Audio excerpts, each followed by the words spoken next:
ہادیو رہنما ہمارے علماء، ہو کبھی درپیش جو کوئی مسئلہ، پوچھ لیں حاضر ہوں ہم ان کی بارگاہ۔ الحمد للہ رب العالمین والصلاة والسلام علی خاتم النبیین، اما بعد فاعوذ باللہ من الشیطان الرجیم، بسم اللہ الرحمن الرحیم۔ الصلاة والسلام علیکہ یا رسول اللہ وعلی آلک و اصحابک یا حبیب اللہ، الصلاة والسلام علیکہ یا نبی اللہ وعلی آلک و اصحابک یا نور اللہ۔ مدنی چینل کے ناظرین، پروگرام دارالفتہ اہل سنت میں آپ کو خوش آمدید کہتے ہیں، مرحبا کہتے ہیں۔ اللہ رب العالمین ہم سب کو دین اسلام کے احکامات سیکھ کر سمجھ کر عمل پیرا ہونے کی توفیق عطا فرمائے۔ ہمارے پیارے نبی صلی اللہ تعالیٰ علیہ وآلہ وسلم کا فرمان عظمت علی شان ہے، من صلی علیہ صلاۃ کتب اللہ لہ قراۃ والقراۃ مثل احد۔ فرمایا کہ جو مجھ پر ایک مرتبہ درود بھیجتا ہے، اللہ اس کے لیے ایک قرات اجر لکھ دیتا ہے، اور یہ ایک قرات احد پہاڑ کی مثل ہے۔ صلو علی الحبیب صلی اللہ تعالی علی محمد صلی اللہ علیہ وآلہ وسلم، صلاۃ و سلام علیکہ یا سیدی یا رسول اللہ۔ آج کے ہمارے اس پروگرام میں شامل ہیں ہمارے ساتھ مفتی محمد حسان رضا عطاری صاحب، ان کو خوش آمدید کہتے ہیں۔ کیسے ہیں مزاج گرامی آپ؟ الحمدللہ رب العالمین۔ ماشاءاللہ۔ ہمارے پاس کچھ ویڈیو سوالات بھی ہیں، ان کو بھی شامل کریں گے، بلکہ بلا تاخیر ہم انہی ویڈیو سوالات کی طرف بڑھتے ہیں کہ ہمارے ناظرین کیا پوچھنا چاہتے ہیں۔ مفتی صاحب سے میرا یہ سوال ہے کہ جب ہم نماز کے لیے کھڑے ہو جاتے ہیں تو نماز کی حالت میں جو ہے نا عجیب عجیب سے وسوسے خیال آتے ہیں، تو میرا یہ سوال ہے، مہربانی کرے اس میں رہنمائی فرمائیں۔ جی، نماز میں وساوس کا شکار ہونا، نماز میں طرح طرح کی باتیں، کاروباری باتیں، گھریلو باتیں، مختلف چیزیں لوگوں کو یاد آتی ہیں، پھر وہ وسوسوں میں بھی یوں پڑ جاتے ہیں، رکعات بھی بھول جاتی ہیں، کیا کہتے ہیں آپ اس میں؟ یہ تو حدیث مبارکہ کے اندر ہے کہ جب بندہ نماز کے لیے کھڑا ہوتا ہے تو شیطان یہ آتا ہے اور اس سے کہتا ہے کہ اذکر کذا، یہ الفاظ اس سے کہتا ہے کہ فلاں فلاں چیز کو یاد کر، فلاں فلاں چیز کو یاد کر۔ یہ مختلف باتیں وہ اسے یاد دلاتا ہے، یہاں تک کہ بندہ بعض اوقات یہ رکعتوں کو بھول جاتا ہے۔ تو اس میں سب سے پہلی چیز تو یہ ہے کہ نماز فرض کبھی بھی چھوڑنی نہیں، یعنی جو چیز آپ پر لازم ہے اسے ادا کرنی، یہ تو آپ ذہن بنا لیں چاہے کتنے ہی وسوسے آئیں۔ دوسرا یہ کہ نماز پڑھنے سے پہلے آپ اس بات کا اہتمام کریں کہ آپ اللہ پاک کی بارگاہ میں حاضر ہو رہے ہیں، اور آپ اسے ایک اہمیت جسے دینی چاہیے اس انداز میں دیں، کیونکہ ہمارے یہاں عمومی طور پر نماز کو اگر پڑھتے بھی ہیں تو جو ایک نماز کی اہمیت ہوتی ہے اس انداز میں نماز کو اہمیت دیتے ہوئے نہیں پڑھ رہے ہوتے ہیں، ایک فرض ادا کر رہے ہوتے ہیں۔ تو آپ اللہ کی بارگاہ میں حاضر ہو رہے ہیں تو یہ آپ تصور رکھیں کہ رب تبارک و تعالیٰ کی بارگاہ میں حاضر ہو رہا ہوں، اور اپنی ساری توجہ میں نے اپنے رب کی عنایتوں کی طرف، اس کی رحمتوں کی طرف یہ رکھنی ہے۔ پھر ہوگا یہی کہ آپ جتنا بھی کریں گے وسوسے خیالات یہ شیطان ڈالے گا، کیونکہ اس کا کام ہے اور اس نے یہ کام کرنا ہی کرنا ہے۔ وہ یہ نہیں ہے کہ آپ کو اس میں مبتلا کرنے کی کوشش نہیں کرے، وہ کسی کو نہیں چھوڑتا، چاہے نیک صالح افراد ہوں، صحابہ و اہل بیت اطہار رضی اللہ تعالی عنہم اجمعین ہوں، کتنے ہی بڑے مرتبے والے لوگ ہوں، تمام کے لیے کوشش یہ کرتے ہیں۔ ہاں، ان عظیم مقدس ہستیوں کو اللہ تبارک و تعالی محفوظ رکھتا ہے، وہ اس کے وساوس کی طرف توجہ نہیں دیتے اور اللہ کی بارگاہ کے اندر ہی حاضر رہتے ہیں۔ ہم جیسے افراد کے لیے یہی ہے کہ وہ پہلے تو ہم اس بات کا اہتمام کریں، دوسرا یہ کہ نماز شروع کرنے سے پہلے تعوذ پڑھ لیں، لا حول ولا قوت الا باللہ پڑھ لیں، یہ الفاظ پڑھ لیں، تو انشاءاللہ اس سے بھی امید ہے کہ شیطان کے ان وسوسوں سے چھٹکارا حاصل ہوگا۔ تیسرا یہ کہ جب نماز میں اس طرح کا معاملہ ہو تو جیسے ہی آپ کی توجہ آئے کہ یہ میں کہاں چلا گیا، صحیح، میرا ذہن کہاں پر چلا گیا، میرے خیالات کہاں پر چلے گئے، فوراً اس طرف آ جائیں کہ میں اللہ کی بارگاہ میں حاضر ہوں، اپنے رب کی بارگاہ میں حاضر ہوں۔ بہتر یہ ہے کہ اگر آپ کو ترجمہ آتا ہے اس کا، جو صورت آپ پڑھ رہے ہیں، تو اس میں جو اللہ پاک نے حکم ارشاد فرمایا ہے، جو باتیں ارشاد فرمائی ہیں، اس کی طرف توجہ دیں، ورنہ بہرحال اس طرح توجہ دیں کہ اللہ تبارک و تعالیٰ آپ کو دیکھ رہا ہے، آپ اللہ کی بارگاہ میں حاضر ہیں۔ حدیث جبریل ہے، حضرت سیدنا جبریل امین علیہ السلام نے نبی پاک صلی اللہ تعالیٰ علیہ وآلہ وسلم سے یہ سوال کیا کہ مل احسان، احسان کیا ہے؟ تو آپ علیہ السلام نے فرمایا کہ ان تعبد اللہ کأنک تراہ، تو اللہ کی عبادت ایسے کر گویا کہ تو اللہ پاک کو دیکھ رہا ہے۔ اب ظاہر ہے کہ یہ بندے کے لیے، ہر ایک کے لیے ممکن نہیں ہوتا کہ وہ یہ تصور جمائے کأنک تراہ، گویا کہ وہ اللہ پاک کو دیکھ رہا ہے، اس کے جلووں کے اندر گم ہے۔ تو فرمائے کہ فإن لم تکن تراہ فإنہ یراک، کہ اگر تو اللہ کو نہیں دیکھ رہا تو یہ تو ہے نا کہ اللہ پاک تجھے دیکھ رہا ہے۔ بے شک۔ یعنی اس تصور کے ساتھ اللہ کی عبادت کرو، چاہے نماز ہو، چاہے روزہ ہو، چاہے زکوٰۃ ہو، کوئی نیکی ہو، اس میں یہ تصور اور خیال ہو کہ اللہ پاک مجھے دیکھ رہا ہے۔ جب آپ اس تصور کے ساتھ عبادت کریں گے تو یہ خلاص آپ کو حاصل ہوگا، للہیت آپ کو حاصل ہوگی۔ اور کم از کم علماء نے یہ درجہ بیان کیا کہ بندہ جو نماز کے ظاہری باطنی آداب ہیں اسے بجا لائے، کہ جو چیزیں اسے ادا کرنی ہیں، نماز میں قیام میں ہے تو اس کو سجدے کی جگہ پر دیکھنا ہے، رکوع میں ہے تو دونوں پاؤں کے درمیان میں دیکھنا ہے، قومے میں ہے تو وہ سینے کی طرف نظر کرے گا، سجدے میں ناک کی طرف اس کی نظر ہونی چاہیے۔ تو یہ جو آداب بیان کیے گئے ہیں ان کی طرف متوجہ ہوگا تو اس سے بھی امید ہے کہ کچھ نہ کچھ خشوع و خضوع اسے حاصل ہوگا۔ تو ہمیں حکم اسی بات کا ہے، اور فضیلت بھی اس کی بات بیان کی گئی ہے کہ قد افلح المؤمنون الذین هم فی صلاتهم خاشعون، کہ وہ مومن کامیاب ہوئے کہ جو اپنی نمازوں کے اندر گریہ و زاری کرتے ہیں، یعنی عاجزی کرتے ہیں، یعنی توجہ رکھتے ہیں اللہ پاک کی بارگاہ میں۔ تو ہمیں اس بات کا حکم ہے کہ ہم نے اس انداز میں نماز ادا کرنی ہے۔ شیطان کا کام ہے، اس نے ہمیں توجہ ہماری ہٹانی ہے، ہمارا کام ہے کہ جب جیسے ہی توجہ جائے فوراً اللہ پاک کی بارگاہ کے اندر حاضر ہو جائے۔ بار بار کوشش کرتے رہیں گے تو وقت آئے گا کہ انشاءاللہ بھرپور کامیابی آپ کو حاصل ہوگی۔ اس کے بعد بھی وہ باز نہیں آئے گا، لیکن ہمیں اپنی کوششوں کے اندر موت تک لگے رہنا ہے۔ اور ایک روایت کا خلاصہ بھی ہے جسے کہا جاتا ہے ابن آدم، اللہ کی رحمت نے تیری طرف توجہ کی اور تو کسی اور طرف توجہ کر رہا ہے، یہاں تک کہ جب انسان وہ نماز کی طرف نہیں آتا تو تیسری بار اعلان ہونے کے بعد اللہ کی رحمت بھی رخ موڑ لیتی ہے اس مدے سے۔ ہاں، لیکن جی یہ ہے 3 دفعہ اعلان ہوتا ہے اس طرح، لیکن اس میں بھی یہی ہے کہ بندہ جب اللہ پاک کی طرف متوجہ ہوگا تو اس کو اس نماز میں سے حصہ ملے گا۔ تو اس کا کام یہی ہے کہ وہ مسلسل اپنی توجہ اللہ تبارک و تعالیٰ کی بارگاہ کی طرف کرتا رہے۔ ٹھیک، آپ نے اللہ سے محبت کی بات کی، اور ظاہر نماز کے اندر اللہ تعالیٰ کی ایک محبت پیدا ہوتی ہے، رب تبارک و تعالیٰ کی عظمت دل میں بیٹھتی اور بٹھانی بھی چاہیے۔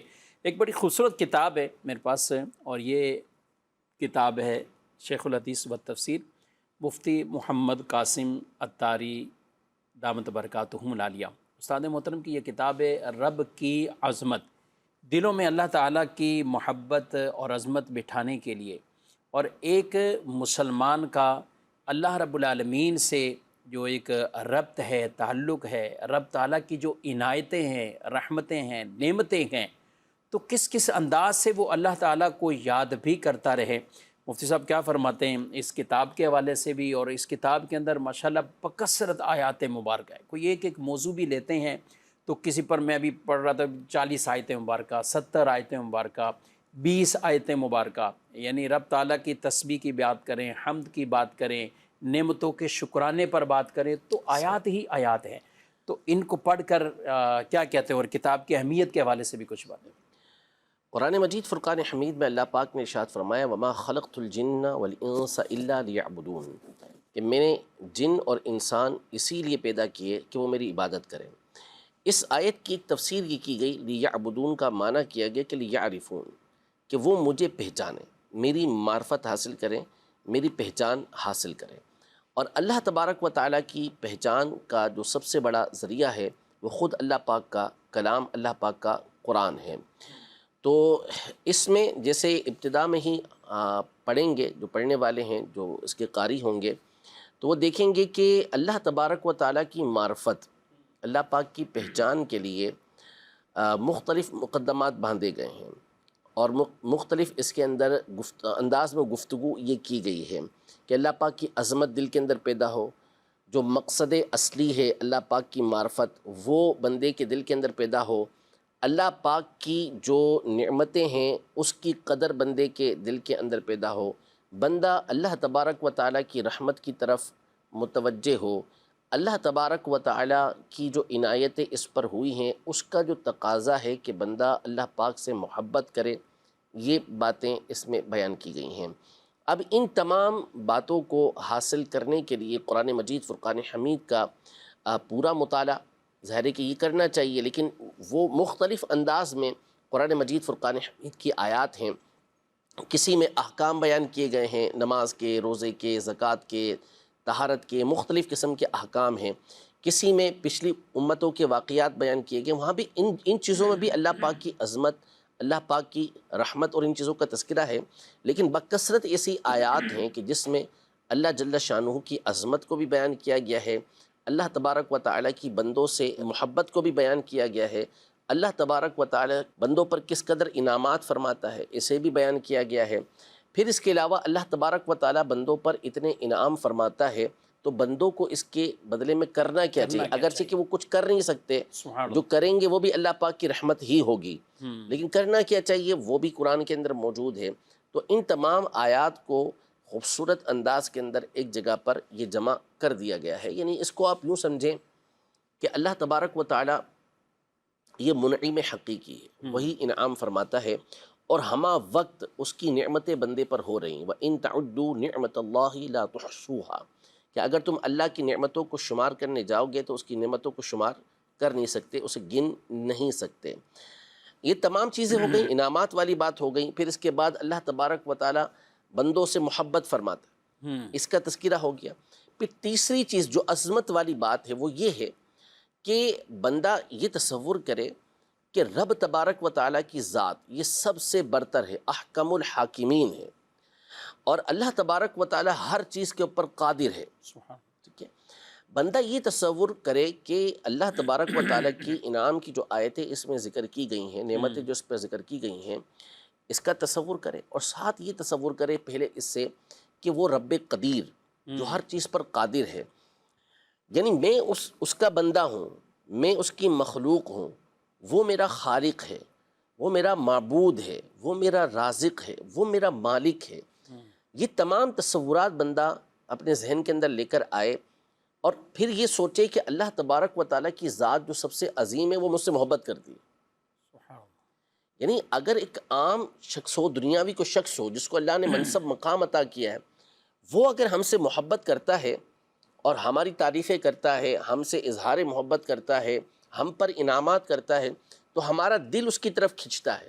یہاں تو وہ ذات ہے کہ جو ہر معظم کو معظم بنانے والی ذات ہے، تو جب وہ ہم سے محبت کرتا ہے اور ہے وہ سب سے عظیم، سب سے زیادہ عظمت والا ہے، تو یہ بندے کے لیے کتنی بڑی سعادت کی بات ہے۔ اب یہ تصورات کیسے پیدا ہوں؟ تو اس کے لیے ایک بہترین کتاب ہے کہ اس کا مطالعہ کریں گے تو یہ تصورات بھی آپ کے ذہن کے اندر پیدا ہوں گے، رب کی عظمت بھی دل کے اندر آئے گی، اور رب تبارک و تعالیٰ کی رحمت بھی آپ کو معلوم ہوگی، اور ساتھ ہی ساتھ انشاءاللہ محبت باری تعالیٰ بھی حاصل ہوگی۔ سبحان اللہ۔ اور اللہ تبارک و تعالیٰ سے محبت اور رب کی معرفت، یہ مسلمانوں سے، یہ انسانوں سے ایک مطلوب، مقصود اور محبوب، اور ان کا تعلق ایمانیات سے ہے۔ تو یہ محبت کا حصول کیسے ہوگا، اللہ کی معرفت کیسے نصیب ہوگی؟ تو مختلف اس کے اندر ابواب ہیں اور ان کے تحت آیات مبارکہ ہیں۔ پھر ہر دور کے اندر مختلف فتنے رہے، اس دور کے اندر بھی بطور خاص ملحدین اور الحاد کی طرف، یعنی ٹیڑھے پن کی طرف، دین سے روکنے والے، اللہ اور اس کے رسول سے ہٹانے والے، وہ آج کل ملحدین یہاں بھی پھیل رکھے گئے۔ تو ان کے رد میں بطور خاص ایسی آیات مبارکہ ہیں، سبحان اللہ، وہ پڑھتے بھی جائیں، اس سے ایمان بھی ہمارا اتنا کامل ہوگا، ایمان کو تقویت بھی نصیب ہوگی۔ تو یہ کتاب ضرور حاصل کریں، مکتبۃ المدینہ سے یہ کتاب حاصل کریں، رب کی عظمت اپنے گھر میں بھی رکھیں، اپنے بچوں کو بھی پڑھائیں۔ تو میں تو کہتا ہوں اس کتاب کو تقسیم بھی کریں۔ اور قبلہ استاد محترم دامت برکاتہ العالیہ نے ایک جگہ آگے لکھا کہ جہاں یہ ساری علم کے اعتبار سے ہیں، وہاں یہ کتاب اوراد و وظائف کے اعتبار سے، ظاہر ہے اللہ تعالیٰ کی تسبیح، اللہ کی حمد، وہ اس کتاب کے اندر بکثرت آیات کی صورت میں موجود ہے۔ اس کتاب کو حاصل بھی کریں، خود بھی پڑھیں اور آگے بھی تقسیم کریں۔ آپ سے ہو سکے آپ کالجز میں، اگر آپ اپنے آفسز میں، اور جہاں جہاں بھی آپ پہنچا سکتے ہیں تو آپ ضرور ایسے لوگوں تک بھی پہنچائیں تاکہ یہ پیغام زیادہ سے زیادہ عام ہو سکے۔ مزید سوال۔ محمد سلیم رضا تاری عرض گزار ہوں۔ میرا مفتی صاحب کی خدمت میں یہ سوال عرض ہے کہ یہ جو مغرب کے بعد صلاۃ الدین پڑھے جاتے ہیں، تو یوں سنا ہے کہ بھی یہ ایک سلام کے ساتھ جو 6 رکعتیں یہ پڑھ سکتے ہیں، تو اس کا بھی جو طریقہ ہے وہ بھی ارشاد فرما دیں۔ تو کیا یہ اشراق اور چاش یہ بھی ایک کے ساتھ پڑھ سکتے ہیں یا وہ الگ الگ پڑھنی پڑے گی، اور یہ صلاۃ اوابین ایک سلام کے ساتھ پڑھ سکتے ہیں؟ یہ تو ارشاد فرما دیجیے، جزاک اللہ خیرہ۔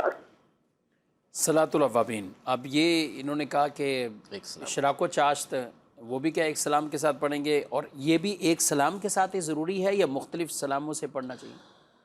6 رکعتوں میں یوں آپ نیت کر سکتے ہیں فرض کے بعد کہ میں 6 رکعت ادا کر رہا ہوں، اس میں 2 سنتیں بھی آپ کی آ جائیں گی مغرب کے بعد کی، 2 نفل اور 2 اور نفل بھی اس کے اندر شامل ہو جائیں گے۔ یہ نیت کرنے میں کوئی حرج نہیں، اور آپ یہ 6 رکعتیں ایک ساتھ نیت کر کے نماز پڑھ سکتے ہیں۔ اس میں یہ ہوگا کہ دوسری رکعت پہ جب آپ قاعدہ کریں گے، بیٹھیں گے، تحیات پڑھیں گے، تو اس کے ساتھ پھر آپ درود ابراہیمی اور دعا بھی پڑھ لیں۔ صحیح۔ پھر اس کے بعد تیسری رکعت کی ابتدا آپ ثنا سے کریں، پھر یہ 2 رکعتیں پوری ہو جائیں، جب آپ چوتھی رکعت کے اندر بیٹھیں تو اس میں بھی پھر یہی طریقہ کار اختیار کریں کہ تحیات پڑھنے کے بعد آپ درود ابراہیمی بھی پڑھ لیں اور ساتھ میں دعا بھی پڑھ لیں۔ پھر 5ویں رکعت کی جب ابتدا کریں تو اس میں پھر آپ ثنا سے اس کی ابتدا کیجئے، اور یوں آپ 6 رکعتیں اپنی مکمل کیجئے۔ یہ جائز طریقہ کار ہے، اس میں کوئی حرج نہیں ہے۔ البتہ جو بہتر طریقہ کار ہے وہ یہ ہے کہ ہر 2 رکعت پر آپ سلام پھیریں، 2 رکعت پڑھ کے 2 رکعت کر کے آپ ادا کریں گے تو اس طرح یہ زیادہ بہتر ہے۔ دونوں صورتوں میں آپ کو جو اوابین کی فضیلت ہے وہ حاصل ہو جائے گی۔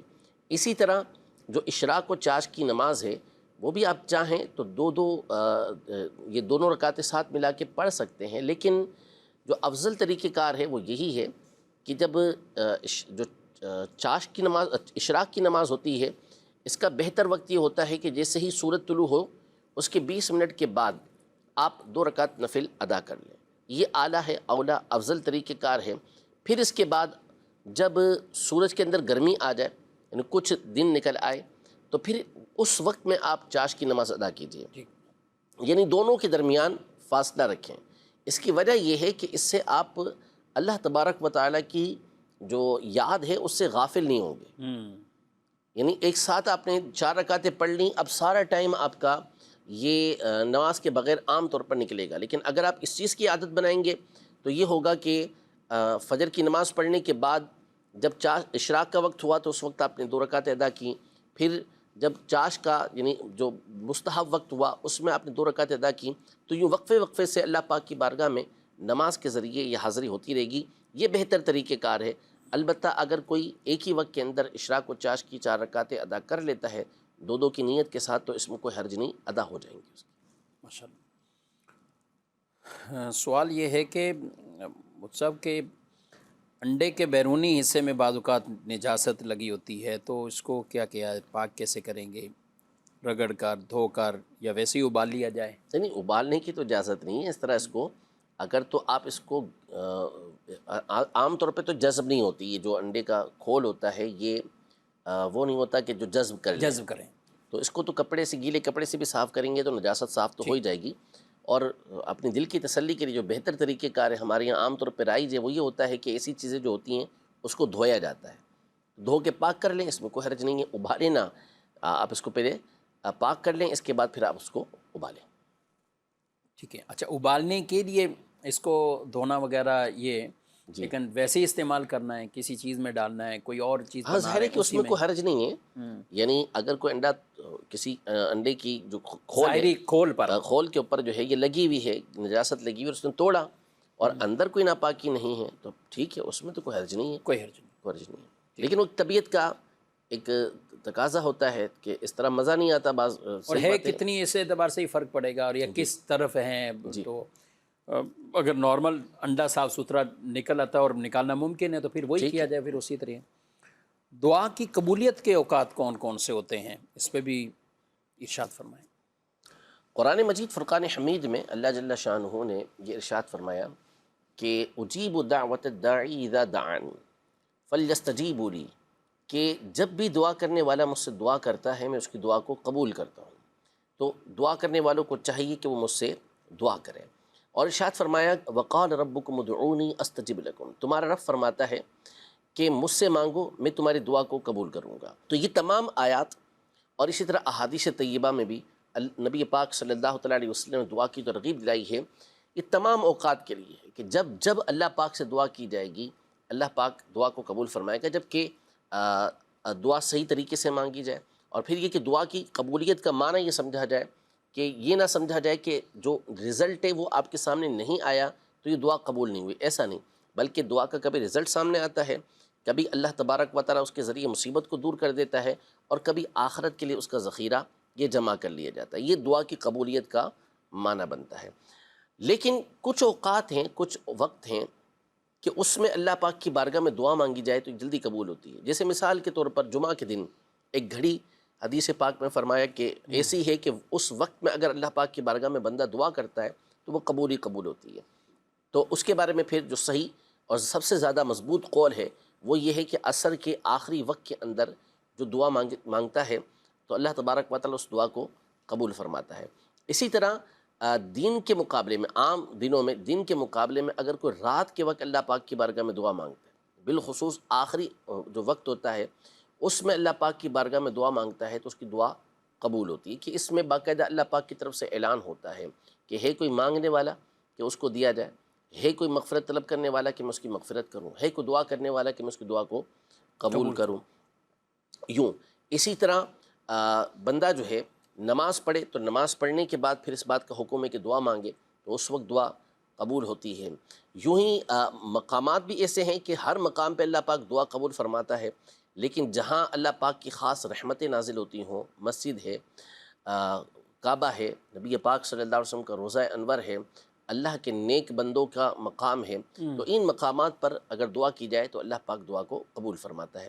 تو اس حوالے سے بہت سارے اوقات اور بہت سارے مقامات اعلیٰ حضرت امام علیہ سنت رحمۃ اللہ تعالیٰ علیہ کے والد گرامی مولانا نقی علی خان رحمۃ اللہ تعالیٰ علیہ امام المتکلمین، انہوں نے احسن الویاء کے نام سے کتاب تحریر فرمائی ہے، تو اس میں آپ نے یہ مقامات اور اوقات ذکر کیے ہیں کہ کن کن اوقات میں جلدی اللہ پاک دعا کو قبول فرماتا ہے۔ مکتبۃ المدینہ سے فضائل دعا کے نام سے جی تسہیل کے ساتھ آسان لفظوں کی، مشکل الفاظ کی جو تشریح ہے، تو فضائل دعا کے نام سے اس میں آداب دعا بھی ہیں، دعاؤں کی قبولیت کا بھی ذکر کیا گیا۔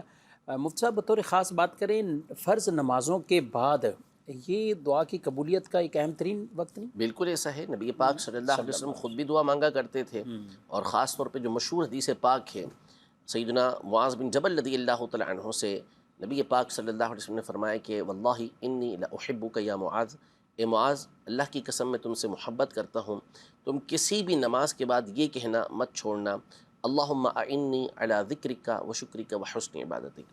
یہ ترغیب بھی نبی پاک صلی اللہ علیہ وسلم کی ہے، اور آپ علیہ الصلوۃ والسلام نمازوں کے بعد دعا بھی مانگا کرتے تھے۔ اس پر بہت ساری احادیث طیبہ یہ موجود ہیں، اور پھر قرآن مجید فرقان حمید میں اللہ پاک نے فرمایا کہ فَإِذَا فَرَغْتَ فَانصَبْ وَإِلَىٰ رَبِّكَ فَارْغَب، یعنی اس کا مطلب ہی ایک یہ ہے کہ جب آپ فارغ ہو جائیں، یعنی نماز پڑھ کے فارغ ہوں، تو اب دعا میں اللہ پاک کی طرف آپ رغبت کریں، کوشش کریں۔ ٹھیک جی، مزید سوال؟ مفتی صاحب سے میرا سوال ہے کہ نماز الحاجہ کی 2 رکعت ہوتی ہیں یا 4 ہوتی ہیں، اور ان کا طریقہ بتائیں۔ ماشاءاللہ، آج تو وظائف کی کالز بھی ہیں اور مختلف ہیں، ظاہر ہے یہ بھی شرعی مسائل ہیں، ان سے تعلق ہے نماز حاجت کے حوالے سے۔ 2 رکعت پڑھ سکتے ہیں، 2 رکعت پڑھیں، اور اس کا کوئی الگ سے طریقہ کار نہیں ہے۔ ہاں، دعائیں احادیث طیبہ کے اندر آئی ہیں کہ نماز پڑھنے کے بعد پھر وہ دعا پڑھیں اور اللہ تبارک و تعالیٰ کی بارگاہ کے اندر دعا کریں۔ تو وہ جو دعائیں ہیں اس کے لیے آپ مدنی پنصورہ جو امیر علیہ سنت کا ہے، تو احادیث کی کتب سے اس میں وہ دعائیں مذکور ہیں، وہ دعا پڑھ کے اللہ پاک کی بارگاہ میں عرض کریں گے تو انشاءاللہ تبارک و تعالیٰ آپ کی وہ حاجت پوری ہوگی۔ بخاری مسلم کے اندر اس کا جو ہے دعا کا تذکرہ موجود ہے کہ نفل پڑھ کر یہ دعا پڑھے، اللہ کی بارگاہ میں دعا کرے، اللہ پاک قبول فرمائے گا۔ ٹھیک، مزید سوال؟ میرا مفتی صاحب سے سوال یہ ہے، اکثر فوراً ہم طالب علم بار شریعت کو پڑھتے ہیں، اس میں پیچیدہ مسئلہ وغیرہ ہے تو ڈائریکٹ ہمیں سمجھ میں نہیں آتے، تو اس کے علاوہ بار شریعت کے علاوہ کون سی ایسی فقہی مسائل ہے جس کو ہم پڑھ کر پھر اس کے بعد بار شریعت ہمارے لیے آسان ہو جائے؟ برائے کرم رہنمائی فرمائے۔ جی، بہر شریعت بہت سے اسٹوڈنٹس کو پڑھنا مشکل ہوتی ہے، عام عوام کے لیے بھی کہیں تو بہرحال سوال تو آپ نے سن ہی لیا، کیا کہتے ہیں؟ جب یہ اپنے آپ کو طالب علم کہہ رہے ہیں تو بظاہر تو ایسا محسوس ہوتا ہے کہ یہ درس نظامی ہی کے طالب علم ہوں گے، تو اول تو کوشش کریں کہ آپ جو جس ترتیب کے ساتھ آپ کے درس کے اندر کتاب فقہی مسائل کے شامل ہیں اسی انداز میں آپ پڑھیں۔ جیسے نماز کے احکام ہیں، پہلے آپ اسے اچھی طریقے سے پڑھ لیں، آپ کے استاد صاحب پڑھاتے ہیں تو اسے پڑھ لیں، اور وہی مسائل آپ کوشش کریں کہ ان کو آپ باہر شریعت میں سے تلاش کر کے اسے پڑھیں. تو یوں ہوگا کہ ایک مقام سے جب آسانی کے ساتھ پڑھ چکے ہوں گے تو پھر آپ کو وہاں اسے سمجھنے میں آسانی رہے گی. نمبر 1 یہ. نمبر 2 یہ کہ آپ کوشش کریں کہ اپنی اردو کو کچھ اچھا کریں، یعنی آپ سیکھیں، اردو پڑھنا سیکھیں، مشکل الفاظ کو سیکھیں، تو اس سے بھی آپ کو آسانی ہوگی. نمبر 3 یہ کہ مشکل ہر ایک کے لیے ہوتی ہے. ایسا نہیں ہے کہ جس کو آپ دیکھتے ہیں کہ یہ ان کو مسائل بہت یاد ہوتے ہیں تو یہ مسائل بتاتے ہیں، تو اس کا مطلب یہ نہیں ہوتا کہ فوری ان کو بھی پہلے جیسے آپ تھے اسی وقت سمجھ آ جاتی ہو. ایسا نہیں، ایک وقت لگتا ہے، بار بار پڑھنا پڑتا ہے اور پھر آہستہ آہستہ یہ چیزیں بندے کو یاد ہوتی ہیں. فوری طور پر ایسا نہیں ہوتا کہ یہ چیزیں بندے کو یاد ہو جائیں، یہ سمجھ آ جائیں. وقت لگتا ہے ان تمام چیزوں کو سمجھنے کے اندر. تو ہمت نہ ہارے، مسلسل پڑھتے رہیں گے تو مشکل سے مشکل چیز بھی آپ کے لیے آسان ہو جائے گی. ٹھیک جی مزید سو. مفتی صاحب سے میرا یہ سوال ہے، جس کام کرنے کی منت مانی تھی وہ بھول گئے، اب کیا کریں؟ جواب ارشاد فرما دیجیے. اچھا یہ کام بھول گئے، کبھی منت بھی بھول جاتے ہیں لوگ. جی، کہ منت یعنی اتنا تو یاد ہے نا کہ منت مانی تھی، منت اب مانی. کام بھول گئے تو پھر قسم کا کفارہ ان کے اوپر لازم آئے گا. کہ یہ پتہ ہے کہ منت تھی شرعی طور پر، تو اس صورت میں جو قسم کا کفارہ ہوتا ہے وہ آپ ادا کریں گے. کہ قسم کا کفارہ یہ 10 مسکین، یعنی آسان ترین جو اس کا کفارے کا طریقہ کار ہے، ویسے تو اور بھی ہیں. 10 مسکینوں کو کھانا کھلانے کے حوالے سے تو اس پر فقہاء کرام نے اس کا طریقہ کار یہ بتایا کہ اب 10 مسکینوں کو ایک صدقہ فطر دے دیں. ٹھیک. تو ان کو آپ صدقہ فطر دے دیں گے ایک، تو اس سے آپ کا قسم کا کفارہ ادا ہو جائے گا. ٹھیک ہے. اچھا کچھ لوگ منت تو مانتے ہیں اور وہ کافی منتیں مانتے ہیں اور اس میں پھر بعد میں ان کو یہ یاد نہیں رہتا، تو منتوں کو بھی کیا کوئی لکھنا چاہیے یا کیا کرنا چاہیے؟ آپ کا انداز کہتے ہیں یعنی کسی کے اولاد نہیں ہوئی، اب یہ منتیں کافی چلتی اب 10 سال بعد اولاد ہو رہی. اب کچھ تو ان کے ذہن میں رہتی ہیں جو قریب کی ہیں، بہت پہلے کی. اچھا پھر ان منتوں میں واجب منتیں کون سی تھیں جو بالکل کرنا ہی کرنا جن کے اوپر، اور یہ بتا ہی دیں. چلیں آپ کسی نے اولاد ہونے پر یہ منت مانی کہ اگر اللہ تعالیٰ اولاد دے گا تو ہم اتنی رقم صدقہ کریں گے یا ہم یہ نمازیں پڑھیں گے یا کوئی حج عمرے یا دیگر کسی چیز کی منت. دیکھیں جو چیز بندہ چاہتا ہے کہ یہ کام ہو اور اس نے کسی شرط کے ساتھ معلق کیا ہے کہ یہ شرط پائی جائے، تو اب وہ تو اس کو پھر کرنا پڑے گا. اب صدقے کی نیت کی تھی تو صدقہ تو اسے کرنا پڑے گا. تو اس لیے اول تو جو منت مانے نا، اصل میں منت بندے عام طور پہ ہوتا کیا ہے کہ جذبات میں مان لیتے ہیں کہ یہ کام ہو جائے بس میں یہ کروں گا. تو یہ جذبات سے ہٹ کے آپ تھوڑا سا، یعنی جب آپ نے منت ماننی ہو تو اس کے لیے آپ مشورہ کر لیں. بہتر طریقہ کار یہ ہے کہ کسی سنی مفتی صاحب سے مشورہ کر لیں کہ منت ماننی چاہیے یا نہیں ماننی چاہیے. اور پھر اس کے بعد صحیح بات یہ ہے کہ اگر وہ ایسا معاملہ ہے کہ آپ کو لگتا ہے کہ یہ دیر سے ہوگا تو اسے لکھ لینا چاہیے تاکہ یہ بھولے نہ، یا کم از کم 2-3 ایسے بندوں کو آپ بتا دیں جن کے بارے میں آپ کو معلوم ہو کہ یہ یاد رکھیں گے اور آپ کو موقع پر بتا سکیں گے. ورنہ واقعی حقیقت یہی ہے کہ منتیں مان لی جاتی ہیں طرح کی، اور پھر ایک عرصے کے بعد جو ہے وہ کام پورا ہوتا ہے تو اب یہ یاد نہیں رہتا کہ منت مانی کیا تھی، یہ بھول گئے ہوتے ہیں. اور بعض اوقات منتیں غیر شرعی ہوتی ہیں جو درست بھی نہیں ہوتی کسی منتیں ماننا. جیسے فقیر بناتے ہیں، جگہ بھیک منگواتے ہیں، بچے کو پیدا ہوتا ہے تو پھر اس کو امام حسین کا فقیر بناتے ہیں رضی اللہ تعالیٰ عنہ. حالانکہ امام حسین رضی اللہ تعالیٰ عنہ کی تعلیمات اس کے برخلاف تھیں. آپ نے تو خودداری کا سبق دیا اور آپ کے نانا جان کی کثرت حدیثیں موجود ہیں، اور اس کے برعکس جو ہے وہ لوگ امام حسین کا فقیر بنا کے بچوں کو منگوا رہے ہیں. تو یہ نہیں، اس کی اجازت نہیں ہے.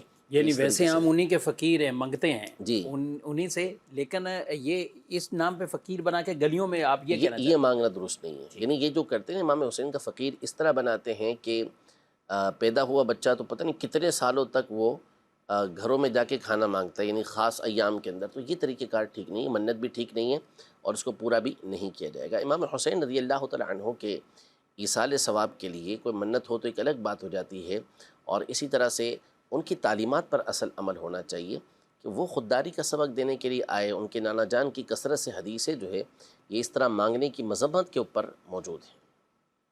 صحیح. مزید سو. میرا نام محمد مزمل جاوید ہے. مفتی صاحب سے میرا یہ سوال عرض ہے، کیا ہر جمعے کو سورہ کہف پڑھنا فرض ہے یا مستحب، اور اگر چھوٹ جائے تو کیا گناہ ہے؟ جی حضرت. لا حول ولا قوت الا باللہ. یہ دونوں اس میں چیزیں فرض ہے یا مستحب ہے، دونوں چیزیں انہوں نے اس میں دیکھیں یہ ہے کہ یہ حدیثوں سے ثابت ہے سورہ کہف کا جمعہ کے دن پڑھنا. تو کوئی بھی مسلمان جو تھوڑا علم رکھتا ہو، ظاہر ہے کہ وہ سمجھتا ہے کہ یہ فرض و واجب نہیں ہے، کہ اس کو کوئی فرض و واجب سمجھتا ہو کہ پڑھنا فرض و واجب ہے، ایسا کچھ بھی نہیں ہے. البتہ چونکہ اس کی فضیلت ہے، پڑھنا چاہیے، گناہوں کی بخشش کے حوالے سے فضیلت آئی ہے، اور مسلمانوں کی تعداد ہے جس کے اندر اس کا معمول ہے کہ وہ جمعہ کے دن جو ہے وہ سورۃ الکہف کی تلاوت کرتے ہیں. اور سورۃ الکہف کی اول 10 آیتیں اور آخری 10 آیتوں کے حوالے سے تو صحیح حدیثوں کے اندر فضیلت آئی ہے کہ جو 10 آیتیں ابتدا کی اور دوسری روایتوں کے اندر 10 آیتیں آخر کی یہ یاد کروا دو، تو اس کے بارے میں فرمائے کہ جیسے یہ یاد ہوں گی اس کو دجال کا فتنہ ضرر نہیں دے گا، نقصان نہیں دے گا، تو اسے تو یاد کروانا چاہیے. یہ ویسے بھی ایک فضیلت کتنی اس میں کہ اس کے اور کعبے کے درمیان اور ایک آسمان اور اس کے درمیان یعنی نور پیدا کر دیا جاتا ہے. سورہ دخان کی بھی فضیلت، مختلف سورہ یاسین کی بھی فضیلتیں جمعہ کے دن کے اور حوالے پھر سے، بطور خاص قبرستان جی، والدین قبرستان کی میں قبروں پر جا کر، تو اس میں بھی بخشش اور مغفرت کی بشارتیں ہیں. رہنا چاہیے مسلمانوں کے اندر ایک جو مبارک ایسے دن آتے ہیں، جمعہ آئے، جمعرات آئے، اور مختلف جو ایسے دن ہیں یہ ہمارے اسلامی مبارک دن ہوتے ہیں. تو اس میں ہمارا تعلق قرآن سے، نماز سے، ذکر و اذکار سے، درود پاک سے. ہم دیکھتے ہیں عام دنوں سے بڑھ کر ان کی فضیلتوں کو بیان کیا ہوا ہے، تو ہماری بھی پھر رغبت نیک عمل کی طرف زیادہ ہونی چاہیے. بڑھتے ہیں، ہم نے کچھ مکتبۃ المدینہ کی ایک اور کتاب ہے دارالفتہ اہل سنت سے مجلس افتاح کی جانب سے، طہارت کا انسائکلوپیڈیا. تو اس کے حوالے سے کچھ اسی کتاب کے جو ہم مصنف ہیں ابو حفص مفتی محمد عرفان عطاری قادری صاحب، ان کا ہم پیغام سنتے ہیں.